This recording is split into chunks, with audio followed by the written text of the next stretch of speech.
The Biden administration lands yet another gut punch to Israel's national security, and Netanyahu announces he's going to pay his first visit to China in over 6 years. Yes, you just heard both those things in the same sentence. What on earth is going on? We're going to break it all down for you here on the show. I'm Ben, and this is the Israel Guys.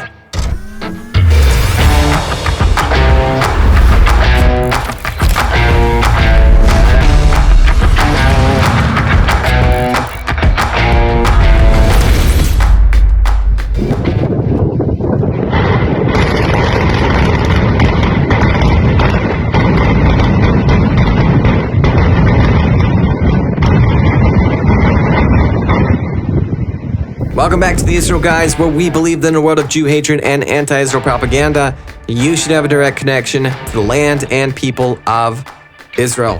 That video was from a mine-clearing operation that Israel is doing on the Golan Heights. Massive fields of mines left over from Israel's multiple wars, many wars with their neighboring Arab countries, and Israel is using new technology to clear out some of those minefields. And Ukraine apparently is in talks with Israel to hopefully be able to take some of that tech and use it in Ukraine, God willing, in the near future. Guys, I know there's a lot competing for your attention here on YouTube, but if you stick with us until the end of this video, I have something really cool waiting for you at the end. So stay with us all the way through the program. The headline dropped this week. Israeli Prime Minister Benjamin Netanyahu will be paying his first visit to China in over 6 years. This comes on the heels of the Biden administration thwarting Israel's national security again and again and again and again. The Biden administration has strongly opposed Israel's building of communities in Judea and Samaria and have firmly upheld the idea of a two-state solution, even though they know it would be national security suicide for Israel. They have equated the deaths of innocent Jewish civilians with that of the terrorists who murdered them. They have given massive financial assistance to the Palestinian Authority, knowing it will end up paying the salaries of those same terrorists, and have turned a cold shoulder to Israel's democratically elected government under Netanyahu and not extending any kind of an official invitation for him to visit Washington during his term to date. Worst of all, instead of supporting Israel in their bid to keep nuclear weapons out of the hands of their sworn enemy Iran, Washington is quietly brokering a deal that would land billions of dollars in Iran's weapons coffer, presumably to be used against the state of Israel. So China is showing increasing interest in the Middle East, with the most recent example being Beijing's brokering of the deal between Iran and Saudi Arabia, which coincidentally is another display of faith lost in the Biden administration by the Saudis. And according to reports, Netanyahu expects to possibly discuss efforts to normalize relations between the Saudis himself, a move that would undoubtedly be looked upon with disfavor by the Biden administration, especially if it is brokered directly with China. So why is Netanyahu going to China? Why is he going through with this? Quite frankly, I think this is Netanyahu's way of sending a very clear message to Washington. The Israelis pursue American interest in the Middle East every single day of the year, and in so many different ways. In return, Israel expects some level of common sense from America's approach to Israel's national security interests. If not, Israel just might have other options they can pursue. I think that's kind of the message right there in a nutshell. If America is not pursuing Israel's interest in the Middle East like Israel is doing for America, as allies should, then Israel is now without options on the foreign policy front. Pretty bold moves for the government of Israel, but we've seen bold moves from Israel recently in a lot of different ways. The bold moves they're taking in Judea and Samaria to hopefully step up their security game. We broke all that down for you in our video last week. If you haven't seen it, check it out in the description below. Some really cool stuff there. Guys, if you're not subscribed to this channel, please do it now. We're fighting censorship from YouTube, from the big tech platforms that do not like conservative channels like these. We know for a fact that YouTube does not enjoy recommending our content to new viewers like they do for Al Jazeera and CNN and MSNBC and all the left-wing networks. So counting on you as a viewer to help us get our channel out to new audiences by sharing it. Together, we can really do this. So we're going to get into Israel's latest bold move in stopping Iran full of bold moves today on the state of it on behalf of the state of Israel. But first, just want to tell you about one of the best ways to support Israel right now. You should join the Heartland Challenge. Pick one item that you use on a regular basis and commit to only purchasing that item from Judea and Samaria. If you're wondering how in the world you can purchase products from Judea and Samaria, our friends at Blessed by Israel make it super easy for you to do. They source incredible boutique products from small businesses located in Judea and Samaria, and they ship those products directly to your doorstep. We've partnered with Blessed by Israel to promote the Heartland Challenge, encouraging supporters of Israel all around the world to commit to using certain products only from Judea and Samaria. So whether it's olive oil, tea, soap, ceramics, or something else, Blessed by Israel is encouraging everyone to buy what you believe in and then share the message with your community and your friends. It's time to build and invest in the Heartland of Israel. Join the Heartland Challenge and start making a difference today. To find out more, go to blessedbyisrael.com.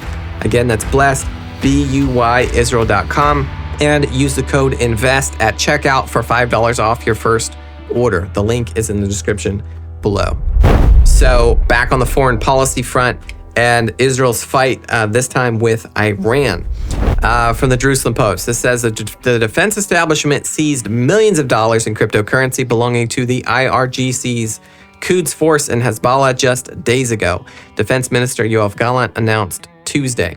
He said this was the largest seizure of cryptocurrency from those groups to date. The Islamic Revolutionary Guard Corps, Quds Force, is Iran's elite intelligence agency for terror, spying, and fomenting unrest overseas, and Hezbollah in Lebanon is one of its main proxies. So even though cryptocurrency has been super exciting in a lot of different ways in Western countries, it also unfortunately has been used for a lot of evil in terrorist countries, also different criminal organizations, because it's very difficult for worldwide governments to track. And Iran is no exception to this. Cryptocurrency has been used to massive detriment of Israel and other countries as well.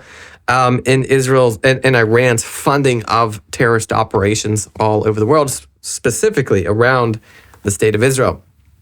Not only is Israel, largely concerned about Iran developing nuclear weapons, but Iran is basically in direct war with the state of Israel every single day, and they're providing weapons and funding and training and so much more to Hamas, the Palestinian Authority, to Hezbollah in Lebanon and other groups surrounding Israel. They're basically fighting a proxy war with Israel every single day. And so Israel has no compulsion about fighting back in any way that they possibly can, including very unconventional means, which we've seen happening in Iran from the state of Israel over and over and over and over again over the last 10, 20 years.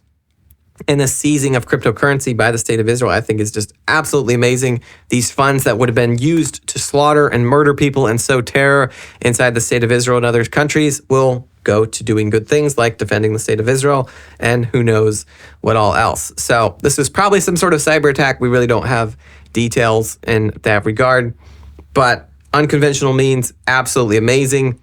Obviously, if it comes to a hot war where Israel actually has to attack Iran, more power to them if they decide that's what they have to do, and to keep Iran from obtaining nuclear weapons, which they absolutely cannot do. Iran absolutely cannot obtain nuclear weapons because it could be absolutely detrimental for the state of Israel, because they've sworn over and over again that if they obtain nuclear weapons, they will use them on Israel.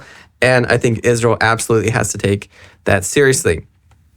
This war with Iran using unconventional methods, like I said, it's been going on for a very long time. Israel's been, for years, assassinating nuclear scientists inside of Iran, been, with localized bombing, hacking power grids, and also remember the Stuxnet virus that Israel, well, we say Israel, no one quite knows for sure, but more than likely Israel, possibly the United States, was able to infect into Iranian computers that were connected to the nuclear reactors, and cause who knows untold amounts of damage to Iran's nuclear program. All this that Israel's done over the years has slowed down Iran's nuclear program by absolutely who knows how much. Obviously, Israel's not really super thrilled at advertising all the missions that they've done in Iran. Also, Iran's not super thrilled about advertising how weak they are in regards to Israel. But good news on that front. Hopefully it will continue. Hopefully Iran will maybe get a leader in one of these days that actually has the sense to focus their time and money on building up their own country and their own citizens for good and not attacking the state of Israel, because flash news, it never goes well. Every single country that has tried to wipe out the state of Israel over history, it's never ended well for them. Israel's still here today. Many of them do not exist. Also, other really good news from Evyatar. We talked about this on our video last week. Again, if you have not seen it, check it out. Link in the description below. But Evyatar is a new community in Judea and Samaria that's been evacuated several times. Evacuated meaning the Israeli government kicked out the settlers that have come back to try to settle their ancient homeland, largely due to pressure by the United States. And last week, after the horrific attack in Eli that killed 4 Israelis, several families and yeshiva students came back to Evyatar and attempt once again to settle, to bring life back to the hills of Judea and Samaria in response to the terror, in response to the death, to bring life as Israel is so good at doing. And to date, the families and yeshiva students that have come back have not been kicked out by the Israeli government, which is fantastic news. We know that there's a platoon of IDF soldiers that have been providing security to those there, which is amazing. The Times of Israel said they reached out to the Prime Minister's office, to the Defense Ministry, to Defense Minister Yoav Gallant and Bezalel Smotrich, and all of them have declined to comment. So hopefully no news is good news. Hopefully the fact that they have not been evacuated so far is good news, and this will be allowed to stay. So as I teased at the beginning of the show, for all of you who are still watching, I have one more really cool video that I found from the AFP news agency. Check this out here.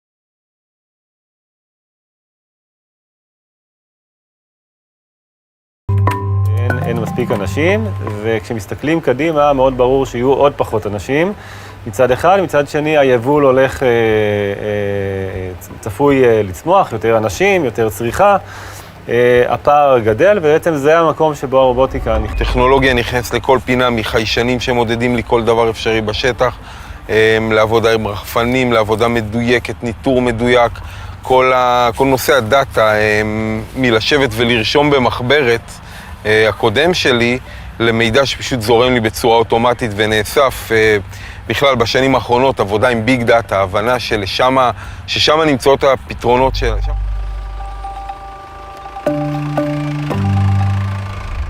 Really super awesome stuff. Israel using robotics and artificial intelligence and a number of other technological developments to bring absolutely amazing technology to the world. This kind of stuff is going to be used, has been used, and will be used to help bring food to people that need it in poor countries, further development in the agricultural front, and also just bring blessing into all the countries of the world. Israel is really and truly being a light unto the nations in so many ways, just as God prophesied so many years ago.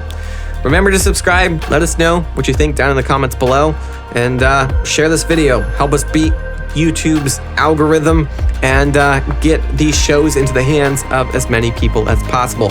As always, tune out the fake news and tune into what is actually happening here in the land of Israel. We'll be back every day, Monday through Friday, with your direct connection to the land and people of Israel.